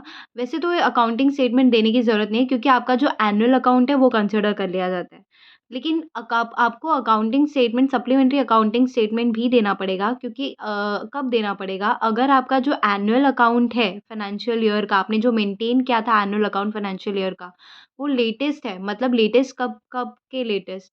अगर जो board meeting आपने conduct की है वहाँ से 6 महीने के अंदर अंदर आपका जो एनुअल अकाउंट था फाइनेंशियल ईयर का वहाँ तक है, तब तो आप वही वाला उठा के दे दो।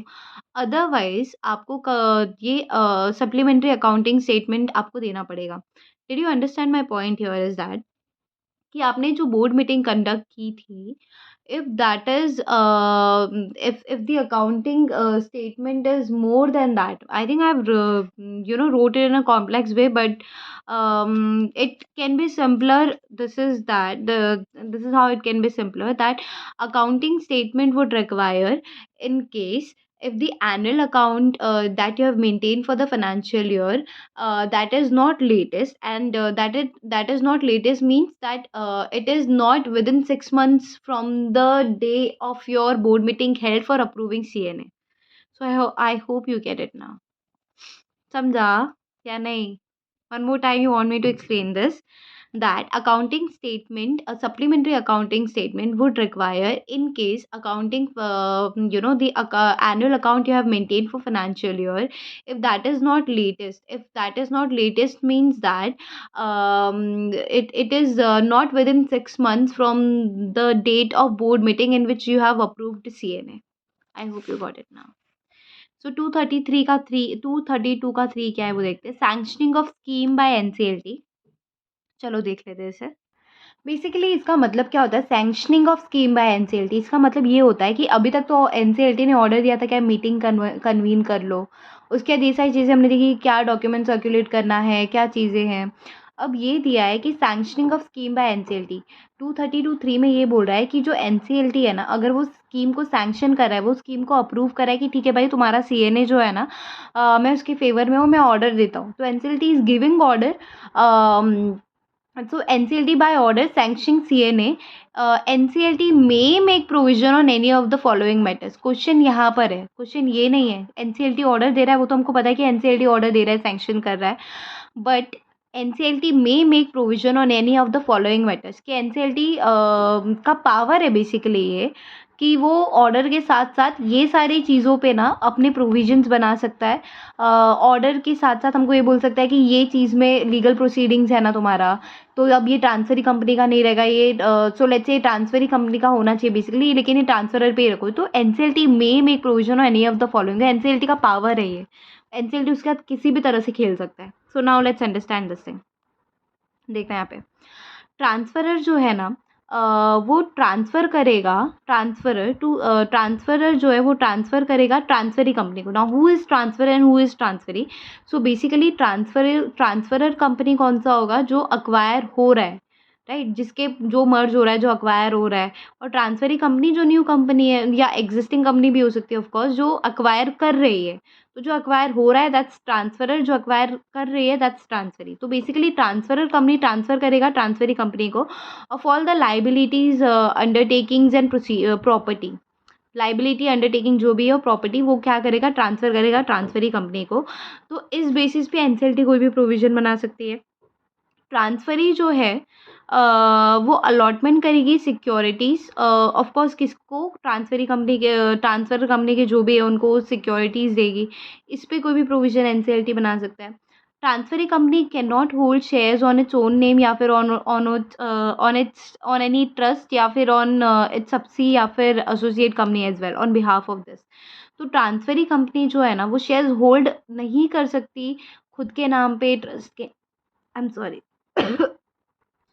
सो खुद के नाम पे, ट्रस्ट के नाम पे, सबसे, या फिर एसोसिएट के नाम पे। लीगल प्रोसीडिंग्स पे भी कोई भी एनसीएलटी प्रोविजंस बना सकता है। तो एनसीएलटी ऑर्डर सैंक्शन कर रहा है सीएनए का, तो ये ऑर्डर के हिसाब से वो कोई भी प्रोविजंस बना सकता है। पहले तो वो बता रहा है ऑर्डर में, वो ये बता रहा है कि भाई ये सारी लाइबिलिटीज़ इनके हो जाएंगी, आप होल्ड नहीं कर सकते हो, आपको सिक्योरिटीज़ अलॉट करनी है, उस पर मैं कोई भी प्रोविजन बना सकता हूँ। देन लीगल प्रोसीडिंग्स पे dissolution without winding up of any transferor company. तो एनसीएलटी का पावर है ये कि वो कंपनी को डिसॉल्व कर सकता है, वाइंडिंग कब भी नहीं करेगा, डायरेक्ट डिसॉल्व करेगा of any transferor company.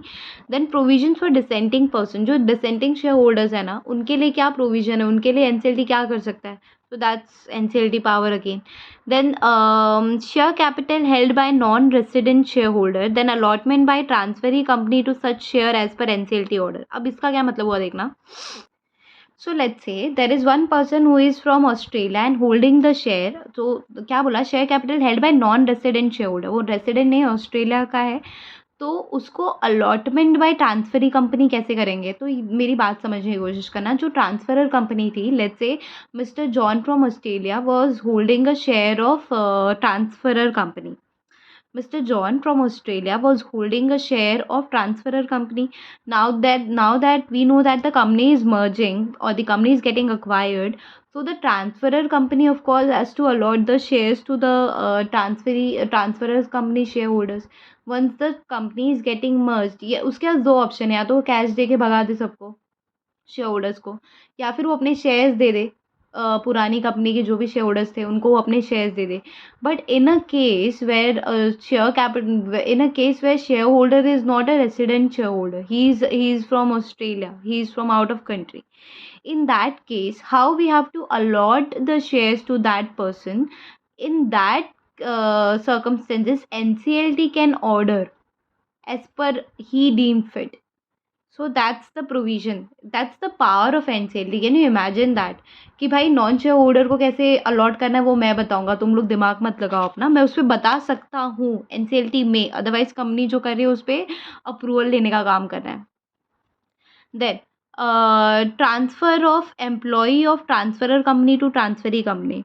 Now this is again important. NCLT इस पे भी provisions बना सकता है कि जो employee थे transferor company के, now they are getting transferred to the transferor company, तो उस पर कोई provisions बनाना है कि उनके rights सेम होने चाहिए, उनका compensation, उनके जो पहले retirement benefits थे उन, तो ये सब डिटेल चीज़ों में NCLT घुस सकता है. Transferor company is listed and transferee company is unlisted. Now understand, this point is of course very important and has come again in exam. I'm saying this very proudly because very proudly no nahi ho sakta, confidently, because I have been through scanner. I have just taken scanner, the new amended scanner, and I have just searched what all question that was like the past 10 years question is in there, of course. So I was just going through with that, and past 7 years, I guess 2016 it is from there. So this was the question there, that transfer company is listed company. Now understand one thing, transferor company, the company that is getting merged or acquired, that company is a listed company, and the transferee company is unlisted. It is इसको reverse merger भी बोलते हैं कि private company ने public company को क्या कर लिया बेटा, अक्वायर कर लिया. This is also called as reverse merger. तो कभी किसी ने बोल दिया कि रिवर्स मर्जर किसको बोलते हैं, so when private company is acquiring a public company, that's a reverse merger. Also when small company is acquiring big company, I guess Mindtree का एग्जाम्पल था या किसी का तो एग्जाम्पल था कि कोई स्मॉल कंपनी ने किसी बिग कंपनी को अक्वायर किया था. I think Tata was one,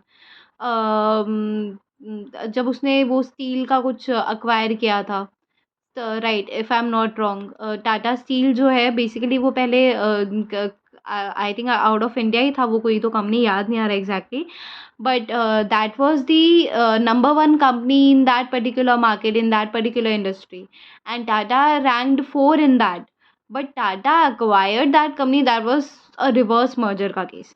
So understand one thing कि transferor company जो है वो listed है, ठीक है, बट अभी यहाँ पे रिवर्स मर्जर का काम हो रहा है कि एक प्राइवेट कंपनी पब्लिक कंपनी को, लिस्टेड कंपनी को खरीदने का काम करी, या एक अनलिस्टेड कंपनी लिस्टेड कंपनी को अक्वायर करने का काम करी है. So transferee company will not become automatically a listed one. Did you understand that? In this case CNA scheme until it wants to, इसका मतलब बहुत अच्छे से समझना, कंपनी को पब्लिक बनना ही नहीं, कंपनी को लिस्टेड बनना ही नहीं है. ऐसा थोड़ी कि उसने कोई पब्लिक कंपनी को अक्वायर कर लिया तो वो पब्लिक कंपनी बन जाएगी, नहीं बनेगी ना भाई साहब. क्यों बनेगी? Until it wants to, until it file for being public. तो this was it. Then the next one is that no CNA sanctioned by NCLT unless वही सेम चीज़ें हमने पहले भी पढ़ी है कि सीएनए सैंक्शन नहीं होगा अनलेस एनसीएलटी ऑडिटर्स जो है वो सर्टिफिकेट दे रहे, certifying that the accounting treatment are in conformity with section 133 and has been filed with NCLT. जब तक ये कन्फर्मिटी नहीं हो जाता तब तक कोई एनसीएलटी कोई भी ऑर्डर सैंक्शन नहीं करेगी ऑफ सीएनए। सो 232(3) था ये, sanctioning of scheme bye NCLT. I'm suffering through code. I don't know I should take further or not, but yeah, not really in good position today. So basically 233 का यहाँ तक है, 232 we are doing, 232 7 तक है या ज़्यादा है, 232 7 तक 8 तक है, 8 मैंने साथ में ले लिया है। ये 233 then 234 I guess 240 तक है ये। then this question is there and then this one and this one. I think ये of course मैं अलग part में ही लूँगी because I'm having a bad health today, so we're gonna do these 2 pages and we're gonna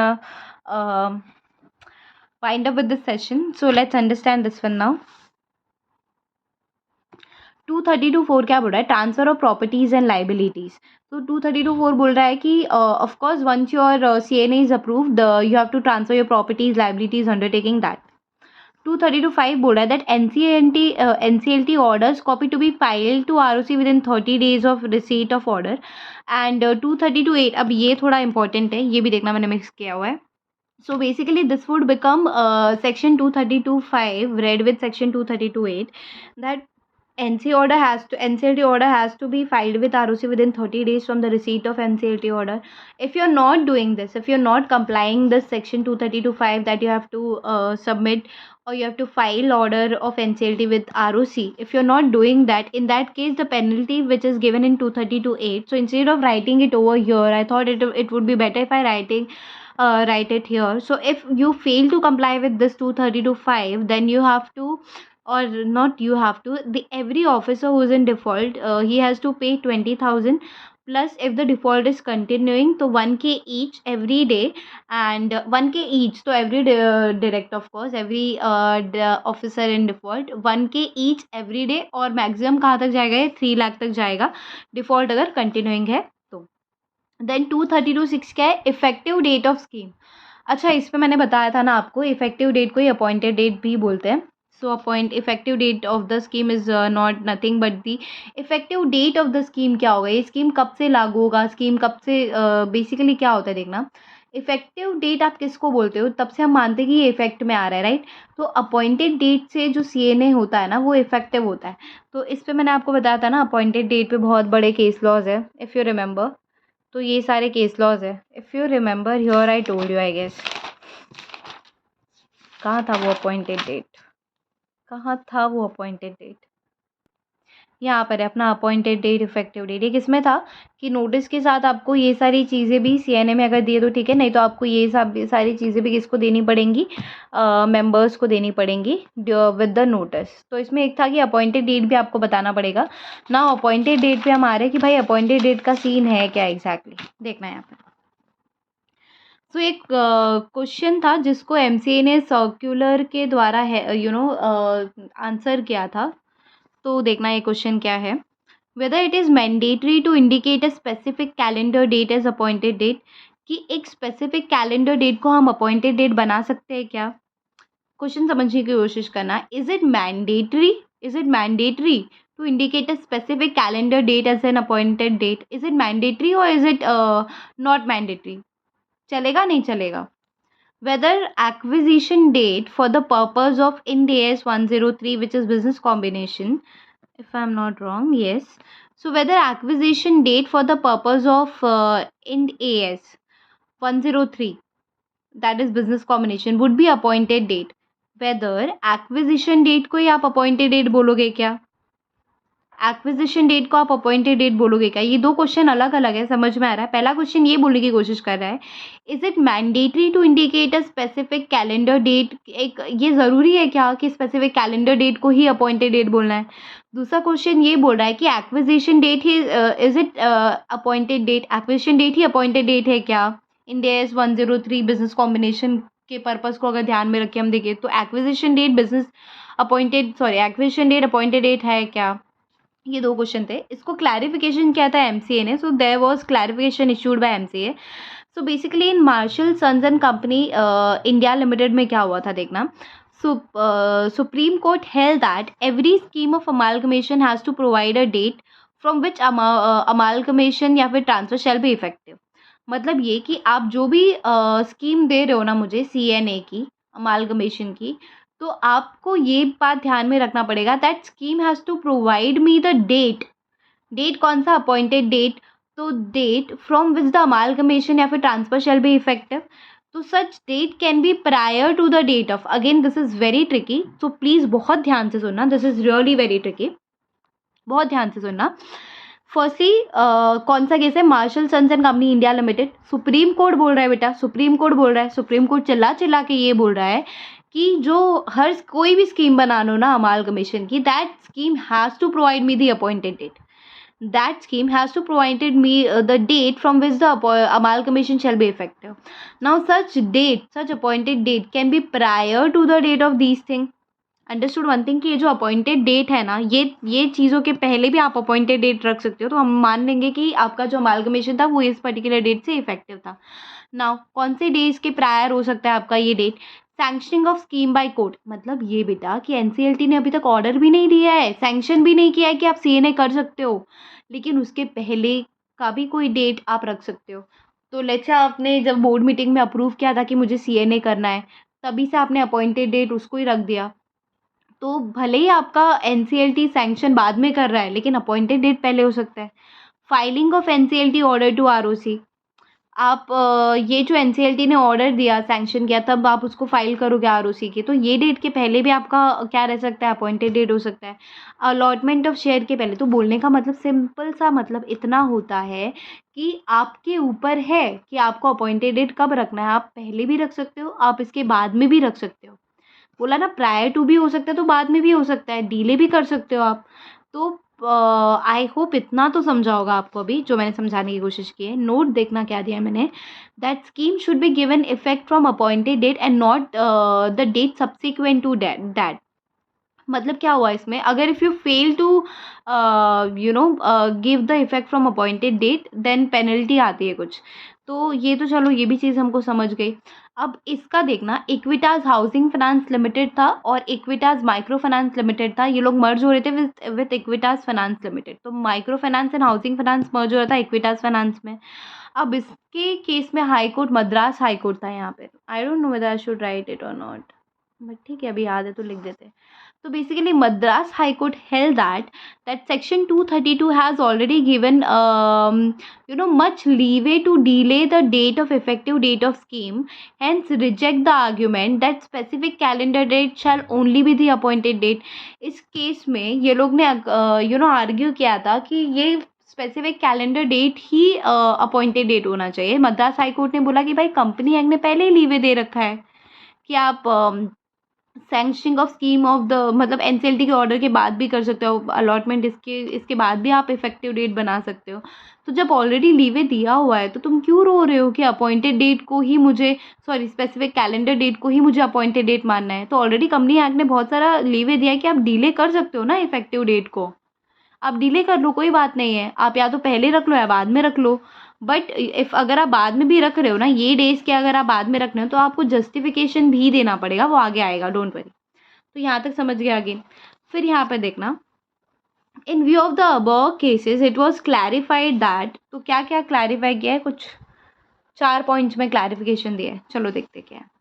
ये exact same question उठा के आया भाई. अगर सेम ऐसा क्वेश्चन आ गया ना, ये जो 2 इधर दिए है मैंने, ये सेम ऐसा क्वेश्चन आ रहा है ना, तो प्लीज़ ये एग्जैक्ट आंसर आपको लिख के आना है.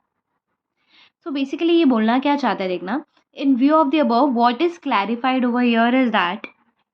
आई थिंक मेरा लो बैटरी हो गया जिसकी वजह से I can not on my flash, but that's fine. I hope it's visible for you all. So provision of section 232(6) enable, यही है section 232(6). Section 232 sub clause 6 is talking about effective date of the scheme. So basically this is saying that provision of section 230 subclause 6 enables the company to choose an appointed date. अब appointed date company के ऊपर है, company appointed date choose कर सकती है. Either it can be a specific calendar date और occurrence of event.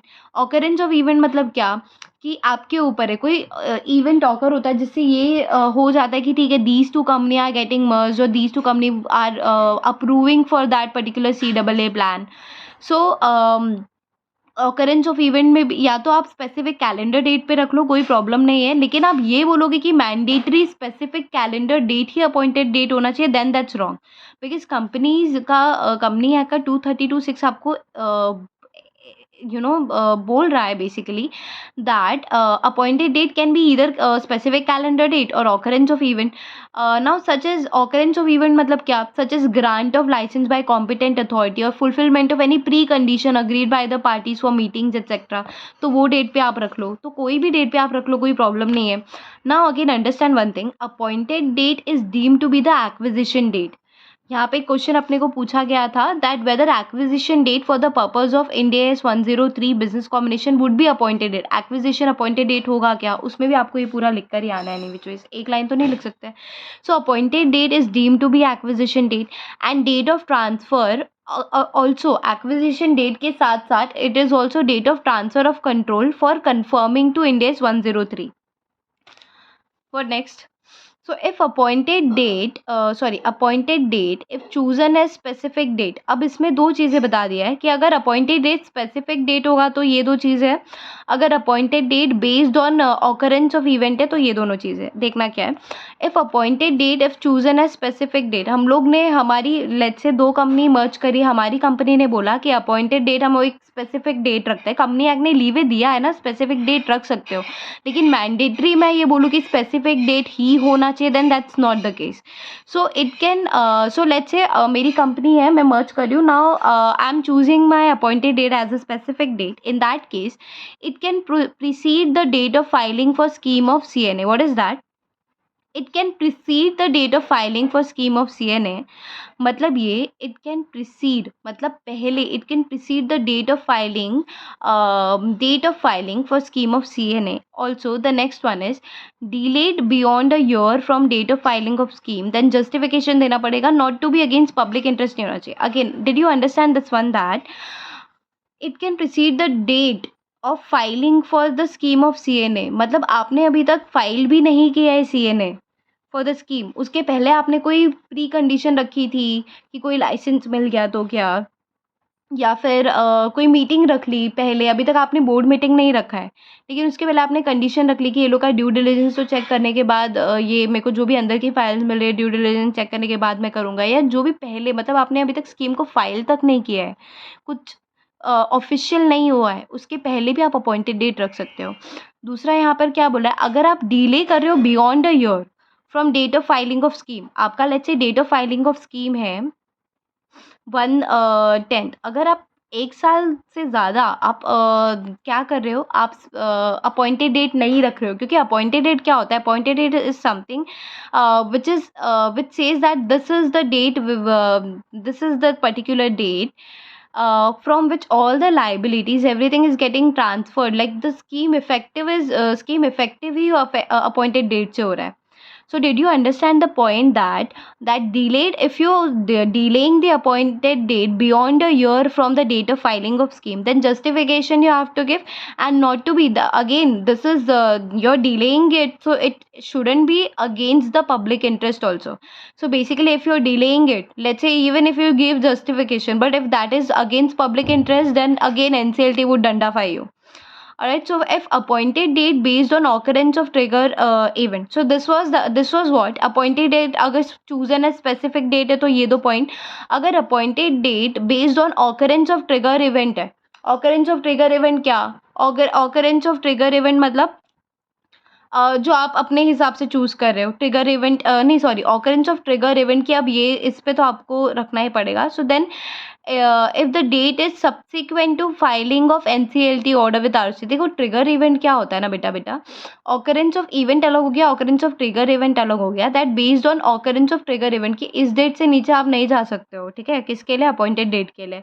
अगर आप if the date is subsequent to filing of NCLT order with ROC also, if the date is subsequent to filings of NCL, मतलब आपने क्या किया, आपने NCLT का जो ऑर्डर था वो आरओसी को दे दिया, ठीक है? आरओसी के साथ फाइल कर दिया, लेकिन अभी तक आपने अपना अपॉइंटेड डेट नहीं रखा, उसके बाद का रख रहे हो, then company has to intimate within 30 days of occurrence of such scheme to ROC. मतलब क्या कि ये जब ऑकरेंस ऑफ स्कीम, जब ये स्कीम चालू हो रहा था ना, उसके 30 दिन में ही कंपनी को आरओसी को बताना था क्या कि मैं ये स्कीम कर रहा हूँ। तो अगर आपको एनसीएलटी ऑर्डर आपने आरओसी के बाद फाइल करते हो, उसके बाद भी आप अपॉइंटेड रख देना चाहते हो, आप अपॉइंटेड डेट कब रखना चाह रहे हो? सारा कार्यक्रम खत्म हो गया, एनसीएलटी ने ऑर्डर दे दिया, तब हम अपॉइंटेड डेट रखना चाहते हैं, चलेगा, कोई इश्यू नहीं है, चलेगा, कोई इश्यू नहीं है। बट आरओसी को जब आप आपका जो स्कीम था, जब आप ऑकरेंस ऑफ इवेंट था, जब सब चल रहा था, आरओसी को 30 डेज के अंदर आपको बताना पड़ेगा कि बॉस मैं ये काम कर रहा हूँ। नाउ इट इज़ 232(7) ऐसी तो है शायद। Annual statement certified by PCA. आप जो एनुअल स्टेटमेंट दे रहे हो that has to be certified by PCA और पीसीएस और पीसीडब्ल्यूए, तीनों में से कोई भी, to be filed with ROC every year until completion of the scheme. Certifying scheme is implemented as per NC order. तो बेसिकली क्या होगा ना इसमें देखना कि आप जो एनुअल स्टेटमेंट आपको देना पड़ेगा जब तक आपका स्कीम जो है वो कंप्लीट नहीं हो जाता, because in the module also it has given that कि 6 मंथ से 1 साल तक का भी टाइम लग जाता है एनसीएलटी के ऑर्डर मिलते मिलते। तो एवरी ईयर जब तक आपका स्कीम कंप्लीट नहीं हो जाता और पूरा सैंक्शन नहीं हो जाता ऑर्डर, तब तक annually every year annually you have to submit annual statement that has to also been certified by PCA, PCS या फिर पीसीडब्ल्यूए। एंड सर्टिफिकेट में क्या लिखा होगा, सर्टिफाई क्या कर रहा है बेसिकली, वो सर्टिफाई कर रहा है that scheme is being implemented as per NCLT order. So I hope we understood till here.